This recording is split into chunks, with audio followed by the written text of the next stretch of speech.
महाविकास आघाडीच्या जागा वाटपाची चर्चा थंडावली। जागा वाटपाची चर्चा ऑक्टोबरमध्ये होण्याची शक्यता।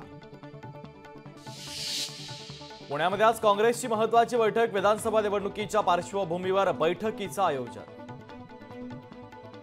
मुसळधार पावसामुळे झालेल्या नुकसानीचे ताबडतोब पंचनामे करावेत। मुख्यमंत्री एकनाथ शिंदे यांच्या विभागीय आणि जिल्हा प्रशासनाला सूचना। गुणरत्न सदावर्ते आज एसटी आंदोलनासंदर्भात मुख्यमंत्र्यांची घेणार भेट। गुणरत्न सदावर्ते यांचा एसटी संपाला विरोध।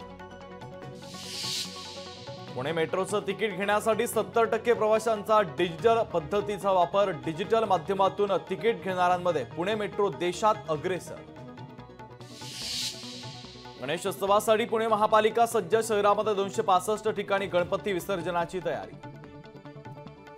कृषी क्षेत्रामध्ये गुंतवणूक करण्यासाठी केंद्र सरकारचं पोर्टल। नव्या स्टार्टअपमध्ये विद्यार्थी आणि तरुणांना मदत करण्याची केंद्रीय कृषी मंत्री शिवराज सिंह चौहान यांची घोषणा। लोकशाही मराठी ऐका, पहा, जागरूक रहा।